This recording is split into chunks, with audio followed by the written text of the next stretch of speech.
Bismillahirrahmanirrahim. Alhamdulillahi rabbil alamin. Wassalatu wassalamu ala sayyidina wa habibina wa syafi'ina wa qurrati ayunina wa maulana Muhammadin wa ala alihi wa sahbihi ajma'in. Amma ba'du. Wa an Asma'a binti Abi Bakrin radhiyallahu anhuma anna an-nabiyya sallallahu alaihi wasallam qala fi damil haidhi yusibu ath-thawba tahuthuhu thumma taqrusuhu bil ma'i thumma tandahuhu thumma tusalli fihi muttafaqun alaihi. Bismillahirrahmanirrahim. Wa an Asma'a binti Abi Bakrin radhiyallahu anhuma, dari Sayyidatuna Asma binti Abi Bakrin radhiyallahu anhuma,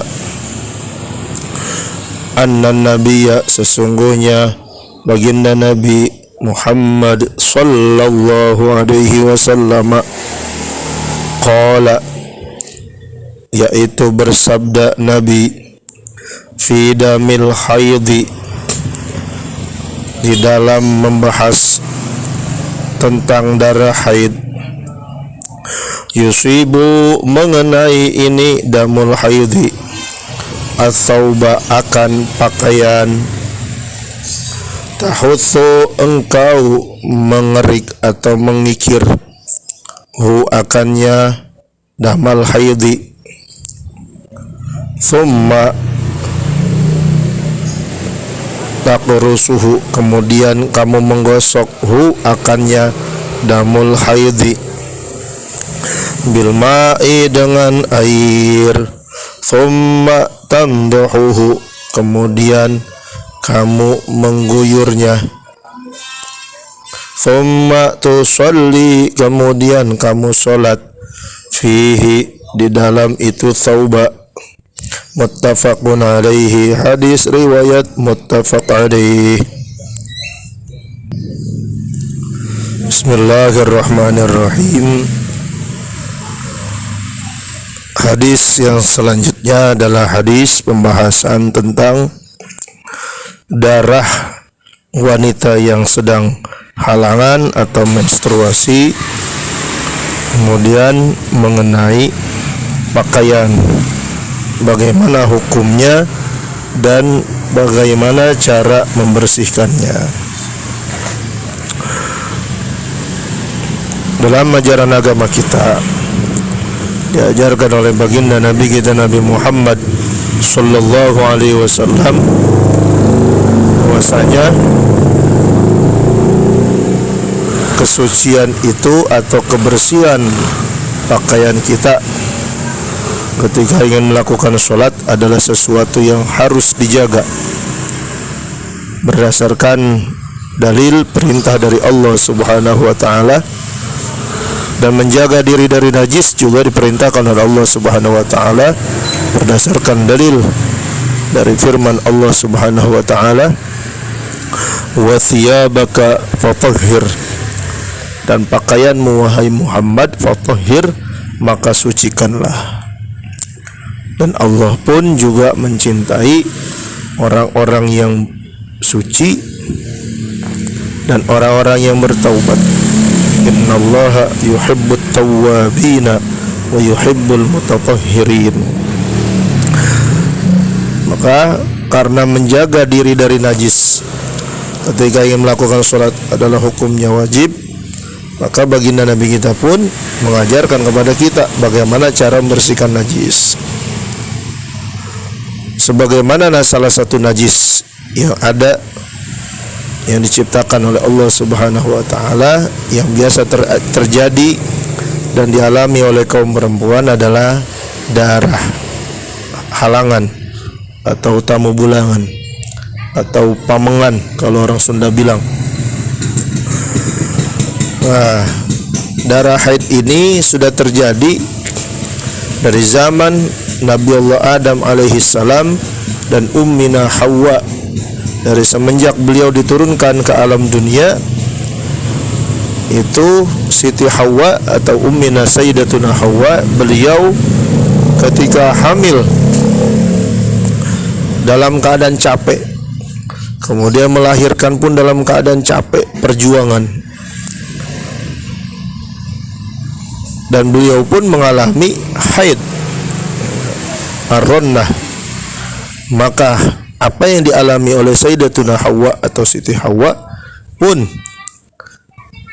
juga dialami oleh keturunan-keturunannya, oleh anak-anak perempuan dari keturunan Sayyidatuna Hawa, kecuali satu orang, yaitu Sayyidatuna Fatimahuz Zahra, Sayyidatun Nisa'il Jannah,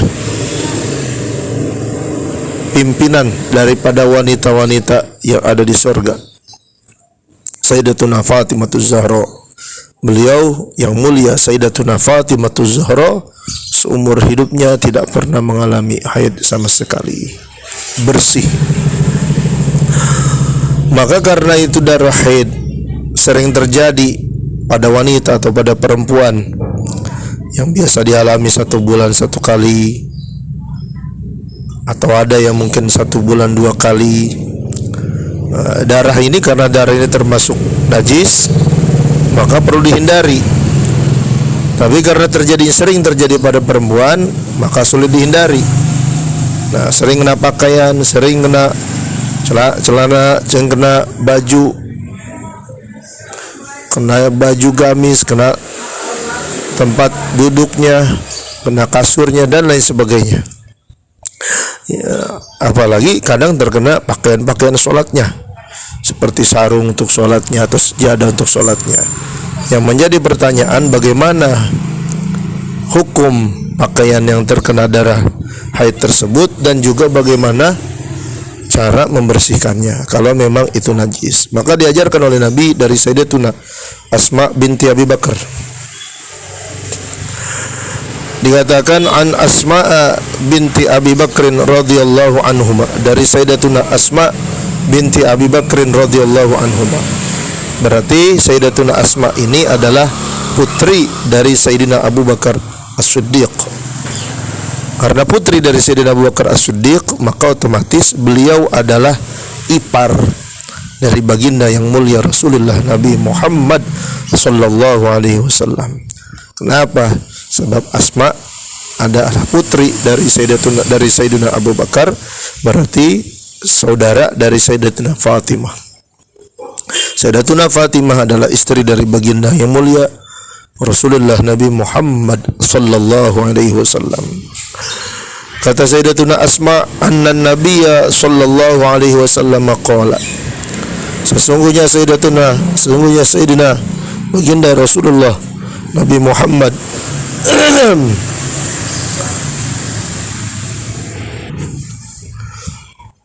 sesungguhnya baginda Nabi kita Nabi Muhammad sallallahu alaihi wasallam. Siapa ini Sayyidatuna Asma? Beliau adalah putri dari Sayyidina Abu Bakar dan juga ipar dari baginda Nabi Muhammad sallallahu alaihi wasallam. Beliau orang yang ikut hijrah ke kota Madinah, dan beliau meriwayatkan 56 hadis dari baginda Rasul Nabi kita Muhammad sallallahu alaihi wasallam. Dan banyak pula para sahabat yang meriwayatkan hadis atau mengambil jalur hadis dari beliau.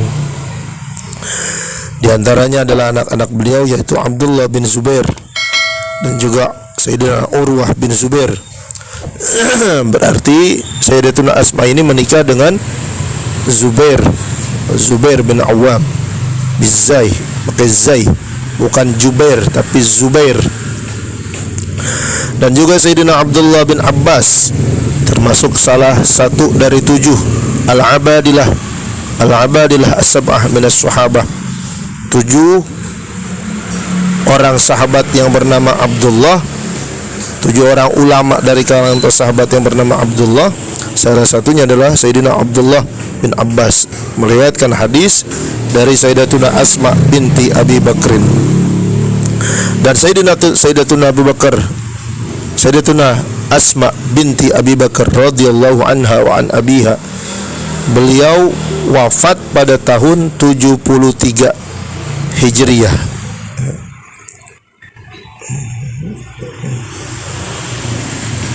Pada tahun 73. Dan ketika beliau wafat itu tidak ada satupun gigi beliau yang rontok, masih utuh, nggak ompong. Dan juga ketika beliau wafat di umur yang tua, beliau nggak pikun sama sekali. Cuma kekurangan beliau adalah Allah ambil penglihatannya di akhir-akhir hayatnya. Beliau dalam keadaan tidak bisa melihat. Dan beliau adalah termasuk golongan dari sahabiyat atau sahabat perempuan yang terakhir meninggal. Kata Sayyidatuna Asma binti Abu Bakar tentang darah haid, beliau katakan, damul haidi, bagaimana nih kalau ada darah haid mengenai pakaian kita, yusibu thawba, kena baju, kena sarung untuk sholat, kena sajadah untuk sholat, bagaimana cara ngebersihinnya itu.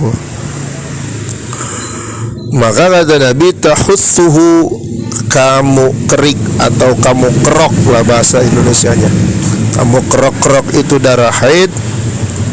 Thumma taqrusuhu bil ma, kemudian kamu gosok-gosok dengan air. Kemudian thumma tanduhuhu, kemudian kamu cuci, kamu guyur dengan air. Berarti yang dicuci yang mana, yang dibersihin yang mana? Cukup pada daerah yang terkena darah haid. Misalnya kita punya sarung untuk sholat, secara nggak sengaja ya kena darah sedikit, darah haid. Ketika mau sholat masih ada darahnya, begitu udah suci ternyata lupa dicuci, itu mau kena sarung untuk sholat. Berarti dicuci yang mana? Yang dicuci adalah bagian yang cukup kena darah saja. Bagaimana cara nyucinya? Dikrok atau dikerik, dikerok-kerok itu darah. Sudah kerok, digosok-gosok, atau kalau bahasa kita dikucek-kucek, itu bahasa kitanya dikucek-kucek, itu lepas bagian yang kena darah, dikucek-kucek dengan air. Sudah dikucek-kucek sampai hilang, tentu sampai hilang bau, warna dan rasanya. Sudah dikucek-kucek bersih, maka cara selanjutnya yang ketiga adalah tanduhuhu, kamu guyur dengan air. Udah diguyur, boleh nggak dipakai buat sholat? Tsumma tusolli fihi, boleh kamu pakai itu mukena untuk mengerjakan sholat. Nah, berarti caranya kalau kita umpamanya di bagian tengah yang kena darah haid, maka cukup ditekuk bagian tengahnya, terus dikerok-kerok dulu tuh, dikerok-kerok. Kenapa dikerok-kerok itu? Kenapa harus dikerok-kerok? Pertanyaannya begitu. Karena supaya hilang itu zat, apa bahasanya, material lah begitu bahasanya, material najis yang ada terkandung dalam darah tersebut. Jadi makanya dikerok gitu, supaya material yang nyangkut di bahan-bahan itu hilang, keluar dari pakaian kita, hilang dari najis, hilang dari pakaian kita. Nah, dikerok, digosok-gosok pakai sikat misalnya. Kalau nggak digosok-gosok pakai sikat, nggak ada sikat misalnya, dikucek-kucek gitu, sikatin, terus kucek-kucek sampai hilang bersih semua bekas darahnya. Nah, maka setelah dikucek-kucek baru diguyur. Diguyur semuanya atau bagian yang kena najis aja. Kalau bagian yang lain suci, maka cukup bagian yang kena najis aja ini kucek. Yang lain mah nggak usah dikucek, nggak usah digosok, cukup bagian yang kena najis. Udah bersih, udah dikucek-kucek, dikerok-kerok. Nah, bagaimana nih Dia mau sholat, boleh nggak tuh mukena yang masih basah, bagian yang kena najisnya tadi, kena darah, dipakai buat sholat? Kata Nabi, thumma tusalli fihi. Kemudian dia sholat dari situ tuh dengan pakaian itu, boleh, berarti boleh. Tapi Nabi menggunakan kata-kata thumma. Thumma itu berarti tertib, berarti kerok dulu, kemudian kucek-kucek atau disikatin dulu, kemudian baru diguyur dengan air gitu. Jadi bukan diguyur dengan air, dikerok-kerok lalu pakai buat sholat, bukan. Jadi yang terakhir itu harus diguyur dengan air. Supaya apa? Supaya bekas-bekas najisnya ngalir, baru dipakai buat sholat. Masih basah, cepel, bukannya basah, cepel, mandi peres dulu. Kata-kata thumma itu ma'at tarahi, artinya ada jeda.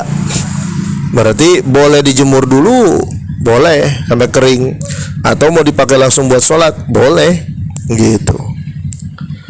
Hadisnya hadis riwayat muttafaqun alaih, ittafaqu alaihi al-Bukhari wa Muslim.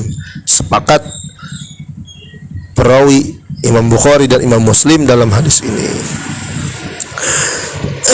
Nah, dari hadis ini kita dapat satu pelajaran yang diajarkan oleh baginda Nabi kita, Nabi Muhammad sallallahu alaihi wasallam. Yang ngomong Nabi, kata Nabi, tahuthuhu.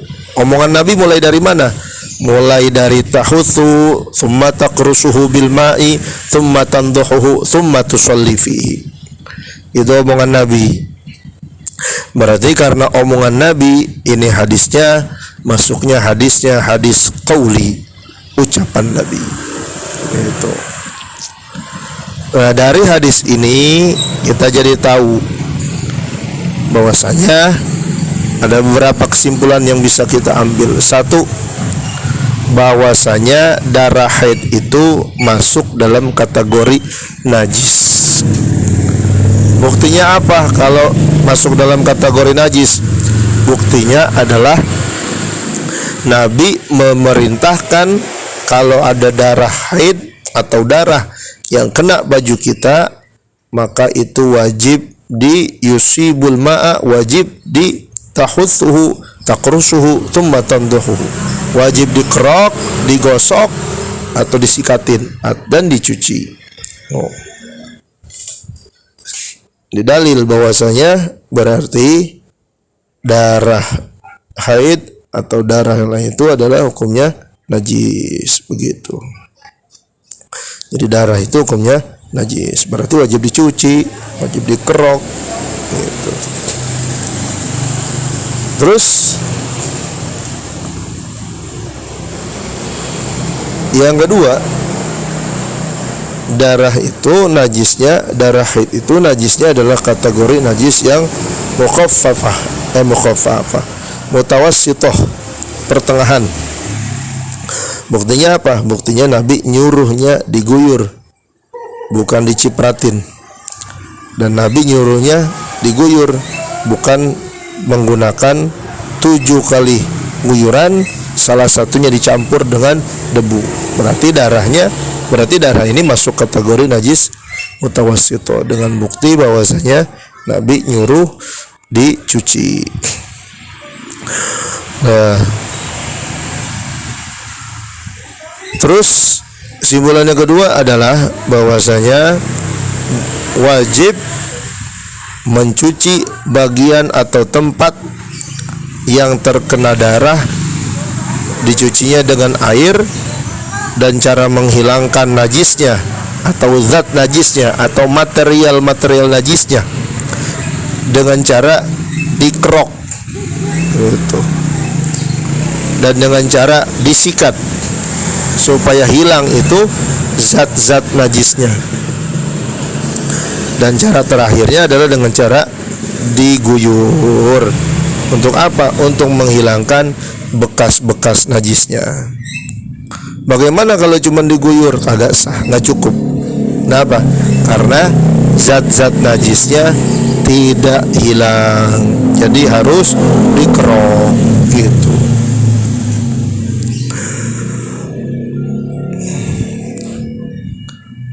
Bagaimana nih kalau seandainya udah dicuci tapi masih ada bekas warnanya?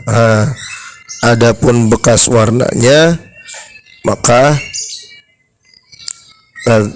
menurut ulama bekas darah, bekas warna darah yang masih membekas di baju itu dimaafkan. Udah digosok, dikerik, udah hilang itu darahnya, tapi ada bekas-bekas sedikit warnanya. Oh, kalau warnanya mah dimaafin.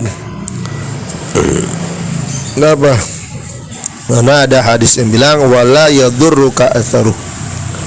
Tidak mengapa kalau memang masih ada bekas-bekas warnanya.